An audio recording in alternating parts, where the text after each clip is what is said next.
Cette semaine, on fait dans la performance. Evelyne Audet va nous présenter l'essai du Hyundai Kona N, c'est-à-dire la version sport du Kona. Parfait pour les femmes enceintes. C'est l'idéal. Moi, je vais vous présenter l'essai du Maserati Ghibli, une grande berline, mais la version Trofeo, elle aussi empreinte de performance. Et on accueille avec beaucoup de plaisir la pilote professionnelle Valérie Limoges. Bienvenue à Derrière le volant. C'est maintenant qu'on fait le tour de l'actualité dans le monde automobile. Et Jacques, je ne pensais pas parler d'art et spectacle avec toi, mais on dirait bien que tu veux me parler de Freddie Mercury. Ouais, on va se rajouter une nouvelle section dans l'émission, c'est pourquoi pas. Le showbiz avec Jacques. Le showbiz avec Jacques. Oui, Freddie Mercury, c'était un amateur de voitures et il roulait une Rolls-Royce 1974, une Silver Shadow, une voiture qui a marqué son époque, malgré tout. Et cette voiture-là a été conduite par sa sœur. Depuis qu'il est décédé, c'est elle qui l'a? Quand il est décédé, c'est elle qui a gardé la voiture. Elle l'a roulée pendant un bout de temps. Elle s'appelle Kashmira, pour ton information. Tu vois? C'est noté. C'est déjà pas pire. Et la voiture a 62 000 milles seulement. Alors, elle n'a pas beaucoup de kilométrage. 100 000 kilomètres pour une voiture qui a quoi? Qui a 40 ans. Oui.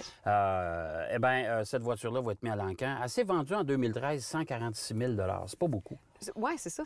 Ça m'apparaît pas cher. Non, c'est pas cher. Alors, peut-être qu'à l'époque, on a caché le nom de Freddie Mercury. Pourtant, aujourd'hui, je pense que c'est un ajout, malgré le fait que ces Rolls-Royce-là, ça vaut pas cher non plus aujourd'hui. C'est pas des bonnes valeurs de revente sur le marché des voitures exotiques et surtout sur les voitures de collection. Mais est-ce qu'on s'attend à ce qu'elles se vendent plus cette fois-ci que le 146 000 de l'autre fois? On pense que oui. On verra. On verra. Tesla, évidemment, c'est la compagnie championne en véhicules électriques. Ils font de très bonnes voitures, on le sait. Ils vont sortir une flotte de camions. Vous en avez parlé, Jeff Boudreau et toi, la semaine dernière. Hein? Oui, tout à fait. Et ça s'annonce pas bien. Bon, on va écouter ce que vous avez dit tout d'abord là-dessus. Apparemment que là, Pepsi va prendre livraison de ses premiers camions Tesla, tout électrique.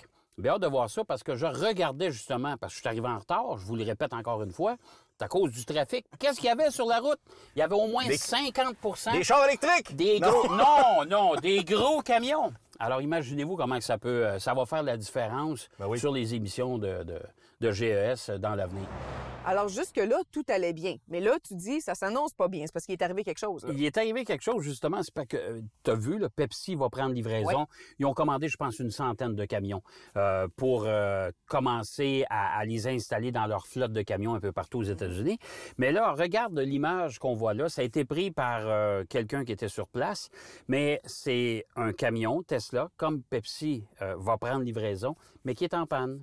Alors, on voit la remorqueuse, on voit tout le monde autour, les gens de Tesla qui s'affairent autour du camion. Alors, ça annonce pas très bien. Je pense pas que Pepsi soit bien enthousiaste à prendre livraison de camions qui ont déjà des problèmes. Faut jamais oublier que Tesla, ça fait 4 ans qu'on travaille parce qu'en plus, ils ont travaillé longtemps là, sur ça. Ça fait 4 ans qu'on travaille sur le développement de ce camion-là. Alors, je sais pas, on connaît pas le problème. Chez Tesla, ils sont assez secrets, mais chose certaine, on va suivre ça de près et j'espère que Pepsi sera pas déçu.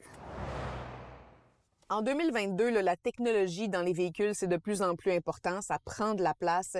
On a des véhicules électriques qui ont besoin d'une plus grande autonomie. On a des logiciels très complexes dans les autos. Mais je me demande tout le temps à quel point les constructeurs investissent pour développer ça à la fine pointe. Bon, écoute, chez Hyundai, là, on s'entend, Hyundai, c'est Hyundai, Kia et Genesis. Ouais. On s'entend que c'est les 3 constructeurs sous l'égide de Hyundai. Ils ont décidé de leur côté d'investir tout près de 17 milliards de dollars dans le développement, justement, de logiciels, de nouveaux logiciels, les voitures connectées. On veut aussi doubler l'autonomie des batteries dans les voitures électriques. Ça, c'est pas une mauvaise nouvelle. Mais moi, ce qui me fait peur un peu là-dedans, c'est que l'histoire d'avoir des paquets de logiciels embarqués dans tous leurs modèles va faire qu'à un moment donné, on va acheter une voiture de base avec tous les accessoires inclus dans l'auto. Mais là, on va aller sous forme d'abonnement. C'est-à-dire qu'on va dire, et BMW l'essaie déjà en Chine actuellement. Donc, tout est là, mais tu n'y as pas accès parce que tu payes pas, c'est ça? Et voilà. Alors, siège chauffant, 20 $ par mois. On va avoir l'application. En plus, tu as le bouton, hein? Le bouton est là, tout. Tu le voudrais, là, mais il n'est pas en fonction. Et ils vont le faire à distance. Ils vont faire des mises à jour régulières, tout dépendant des abonnements que tu vas prendre. Et ça m'inquiète un petit peu, ça. Et en terminant, on vous parle de Sony parce que Sony va être un nouveau joueur dans le milieu automobile pas seuls, par exemple. Hein? Ils vont devoir s'affilier avec un constructeur? Oui, ils vont s'associer avec Honda. C'est-à-dire qu'il faut expliquer l'histoire. Honda, actuellement, a une entente avec GM pour le développement de voitures électriques. Partager des plateformes, entre autres le nouveau Honda Prologue.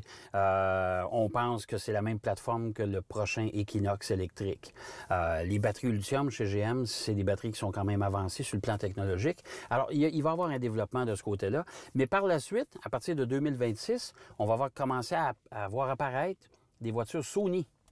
Alors, les voitures Sony, Honda, la polémique actuellement, c'est à l'interne, c'est-à-dire que Sony voudrait vendre ses voitures en ligne, mais Honda dit, garde, on a déjà un réseau de concessionnaires, juste aux États-Unis, ils ont 1100 concessionnaires qui représentent la marque. Ils veulent passer par eux, évidemment. Évidemment, eux autres, ils veulent les vendre, des voitures Sony. Alors, c'est là que ça va se brasser un petit peu, mais je sais d'ores et déjà que même les concessionnaires canadiens sont prêts à vendre ces voitures-là. Est-ce qu'ils seront vendus dans le lot des voitures Honda où on va les séparer? Je ne sais pas. Et juste de l'électrique, hein? 100%? Juste de l'électrique avec un logo qui est différent du logo d'Honda. Et en plus de ça, il y aura un SUV, un véhicule utilitaire sport, et il y aura une grande berline aussi avec ça. C'est intéressant, par exemple. Oui, À suivre. oui, très. Hey, restez là, après la pause, Valérie Limoges s'amène à bord.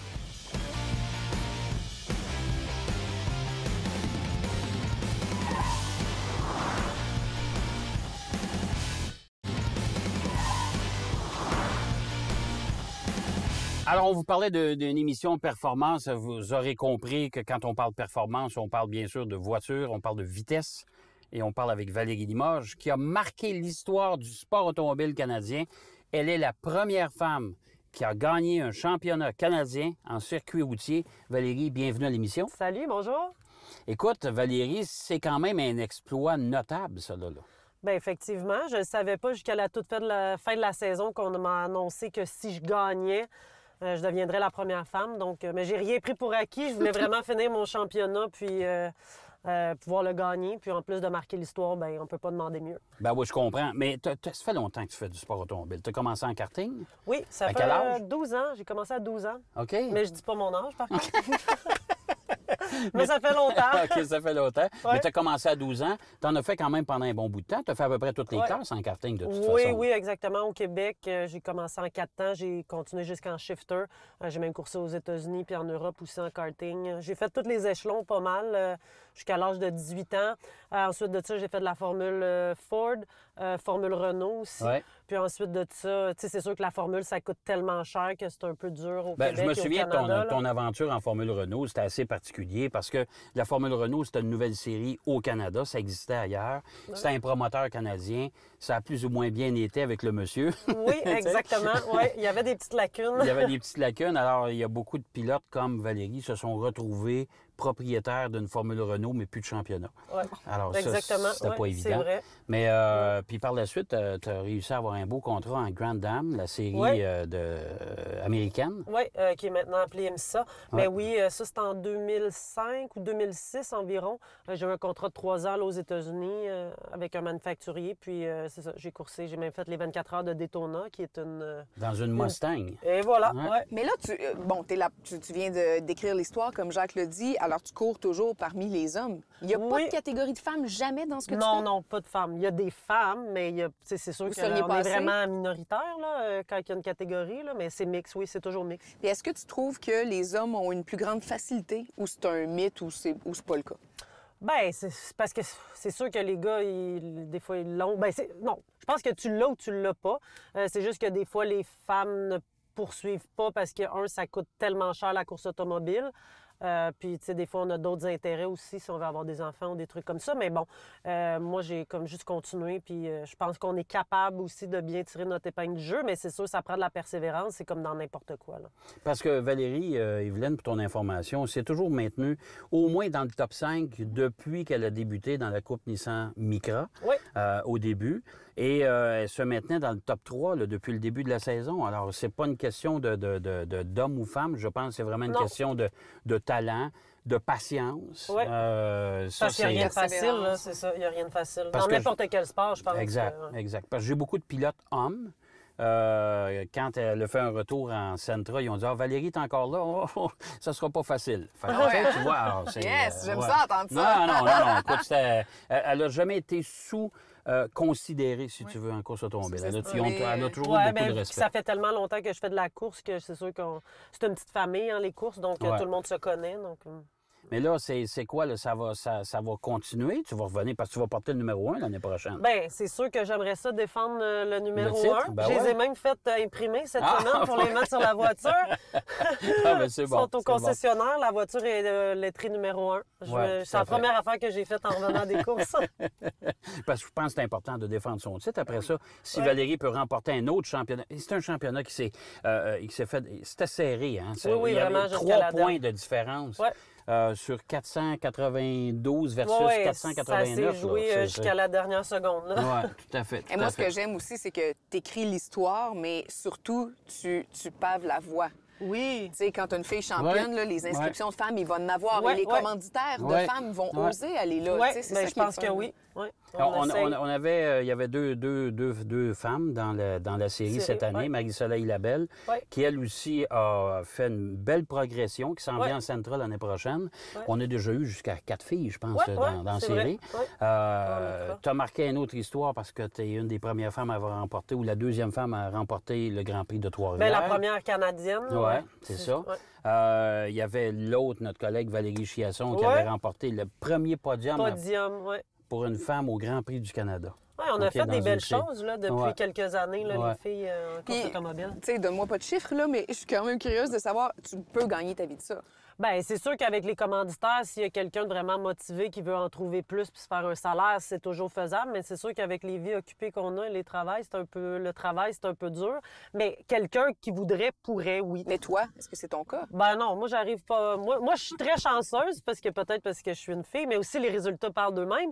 Mais moi, je réussis à couvrir là, ma saison avec mes partenaires. Là. Fait que je suis vraiment très chanceuse. Oui, parce que c'est pas toujours facile. On s'entend que c'est très cher, le sport automobile. Ça, c'est homme ou femme, là, de toute Ah façon. oui, peu là. importe, ouais. Mais ce qui est souhaitable, avec le temps, avec les années, puis je pense qu'il faudrait travailler là-dessus, moi, j'aimerais ça avoir une série où il y a parité hommes et femmes. Autant de femmes que d'hommes sur la piste. Ça serait absolument extraordinaire. Je pense que ça serait encore une fois une première, mais c'est pas toujours évident de trouver des Valérie Limoges de ce monde. Ça court pas les rues, c'est le cas de dire. Hey, on va rester dans les performances, puis on va aller vous présenter maintenant, après la pause, l'essai du Kona N. Parfait véhicule à caractère sportif, parfait pour une femme enceinte. À toi, Evelyne.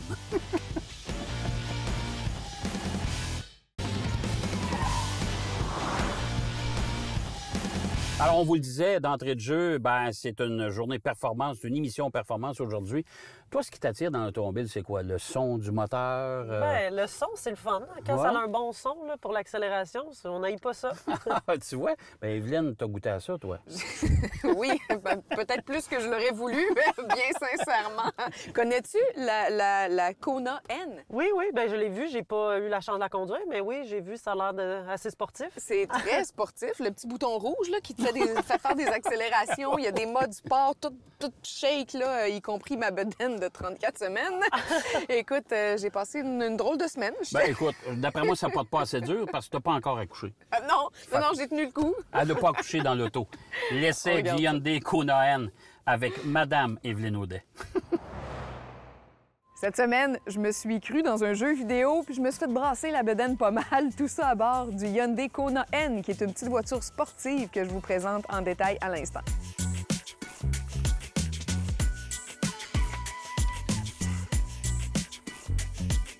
D'entrée de jeu, je veux vous dire que cette voiture, je la trouve magnifique. Esthétiquement parlant, j'ai rien à redire. Moi, j'ai assumé conduire ça à 100 %. Parlons un peu d'ergonomie. Là, c'est sûr que j'ai pas entre les mains un véhicule familial, là, faut relativiser. Mais j'adore les véhicules à haillons parce que je trouve qu'ils ont un beau gain d'espace en arrière.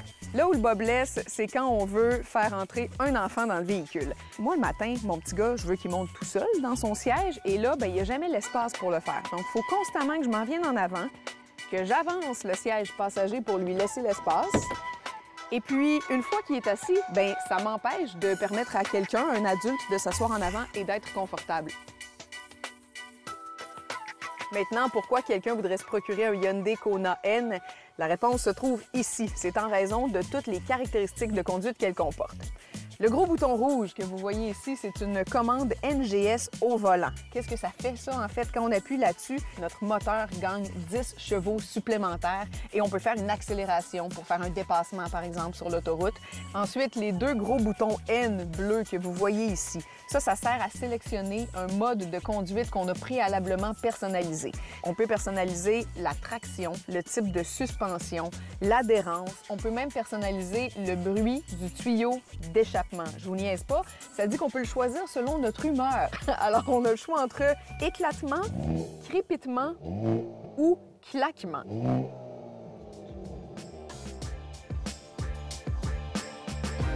Deux derniers points concernant l'équipement du véhicule. Il est doté d'une chaîne audio haut de gamme, alors il faut le mentionner, et d'un écran tactile. Mais là, je vais vous dire en toute honnêteté, j'ai détesté l'écran tactile. Il faut peser super fort dessus pour qu'il soit réactif, pour qu'il réponde. On a aussi des alertes pour éviter les collisions, autant sur les côtés qu'en arrière, en plus d'une caméra de recul, évidemment. On a aussi l'alerte anti-collision en avant. Et on en a une autre alerte que je trouve particulière. C'est pour nous dire d'avancer quand c'est le temps. Donc, supposons à une lumière rouge, quand la lumière devient verte et que l'auto d'en avant a avancé, bien, on se le fait dire. « Hey, mon chum, avance, c'est à ton tour! »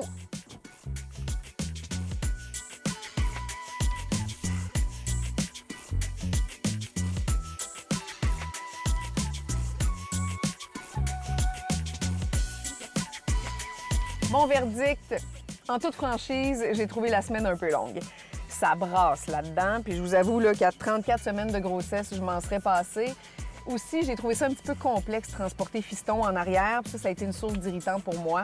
Puis finalement, bien, tous les modes de conduite que la voiture offre, c'est intéressant si vous êtes un amateur de conduite sportive, mais moi, personnellement, le crépitement de mon tuyau d'échappement puis la température de mon huile puis de mon moteur, ça fait pas vraiment partie de mes priorités dans la vie. Donc, je suis pas en train de vous déconseiller ce véhicule-là, mais j'ai envie de vous dire, assurez-vous qu'il corresponde à vos besoins avant de vous le procurer. Puis clairement, c'est pas un véhicule qui correspondait à mes besoins à moi.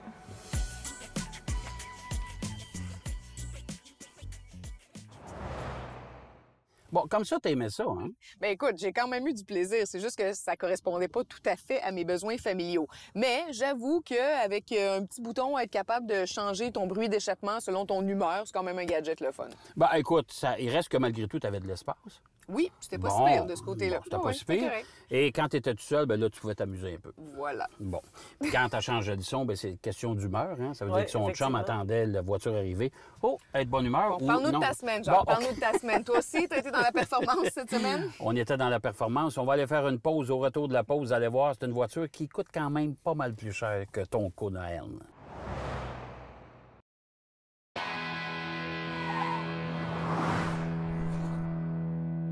Bon, ben là, on va passer à un essai qui est tout à fait différent de ton Kona N. C'est une voiture italienne, une berline, qu'on voit pas beaucoup. Je pense qu'il y a un concessionnaire au Québec seulement. C'est Maserati. La version Ghibli, c'est une voiture qui a déjà existé, qui a disparu, qui est revenue. Mais cette version-là, la Trofeo, il y a un moteur Ferrari là-dedans. C'est assez... Tu parlais de son tantôt, là, oui. C'est assez spécial. Toi, tu conduis quoi dans la vie de tous les jours? Un Jeep Wrangler. Ah oui? Ça m'empêche d'avoir des contraventions. Elle s'auto-régule. Elle s'auto-régule. Ah, ça, c'est bon. Ça, c'est bon. Alors, on vous présente à l'instant l'essai que j'ai effectué à bord de la Maserati Ghibli version Trofeo. Une belle bagnole. Si je vous parle de l'essai d'une berline intermédiaire à propulsion, vous allez me dire « Oh, c'est une voiture qui commence à dater ». Mais si je vous parle d'une Maserati, le modèle, une Ghibli, la version, la Trofeo, avec un moteur dont la base nous provient de chez Ferrari, c'est notre essai de la semaine, Maserati Ghibli Trofeo 2022.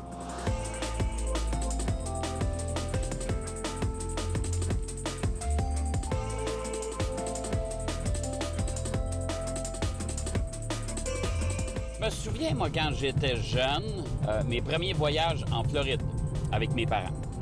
À chaque fois que j'apercevais une Maserati, j'étais impressionné. Parce que je me disais, wow, ça, c'est une voiture qui est rare. Évidemment, en vieillissant, avec ma passion pour les voitures, j'ai découvert que les modèles Maserati que j'ai vus dans ma jeunesse, c'était pas nécessairement des chefs-d'œuvre de fiabilité.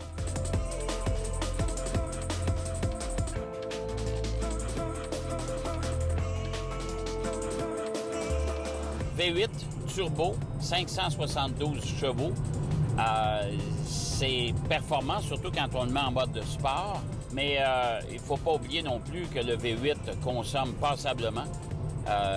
J'ai enregistré une moyenne de 17 litres au 100, aïe aïe. C'est un véhicule qui m'a procuré beaucoup de plaisir, beaucoup d'agréments. Je suis un amateur de voitures, beaucoup plus qu'un amateur d'utilitaire. Alors, c'est dans l'ensemble, c'est un véhicule qui me plaît beaucoup, que je considérerais. Ce qui me ferait changer d'idée et retourner de bord, c'est probablement le prix.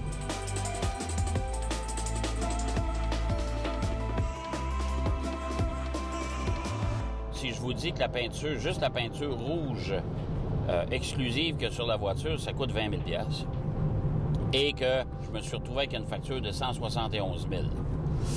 Ouch! C'est beaucoup.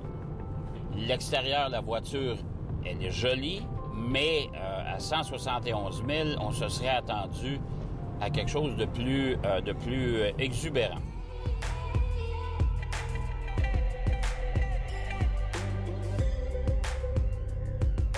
Et là, je vous parle de la silhouette. Mais si je vous parle également de l'habitacle, bien là aussi, je me serais attendu à un véhicule un peu plus empreint d'un peu plus de luxe que ça. Bon, le tableau de bord est enveloppé d'un beau cuir. L'exécution est bien réalisée. L'écran central me fait penser étrangement aux produits Chrysler. Les indications sont claires, le système multimédia est facile à utiliser, c'est convivial, c'est très intuitif.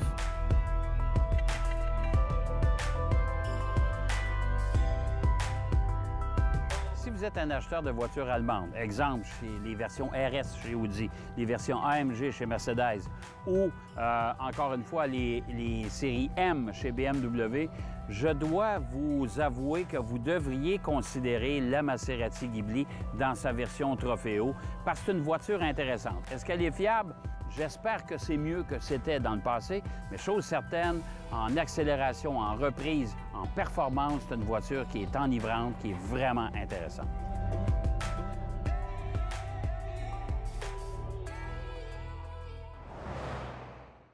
Elle était belle l'auto quand même, hein? Vraiment. Oui. Bon, juste vous dire que la peinture rouge comme ça, là, c'est 20 000 $ d'option.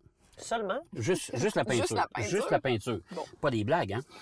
C'est déjà tout pour cette semaine. Oui. Valérie, merci infiniment. Voiture numéro 1, saison 2023, c'est la voiture Ouais. à rattraper de Et part voilà. des autres pilotes. Et voilà. Ben, bonne saison, Valérie. Merci beaucoup. Bon. Merci.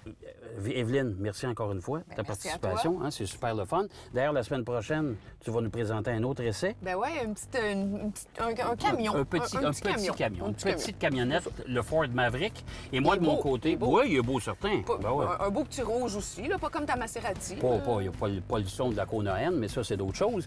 Et moi, je vais vous présenter l'essai du Mercedes, la version GT53 AMG. Une belle voiture là aussi. À la semaine prochaine. Bonne route.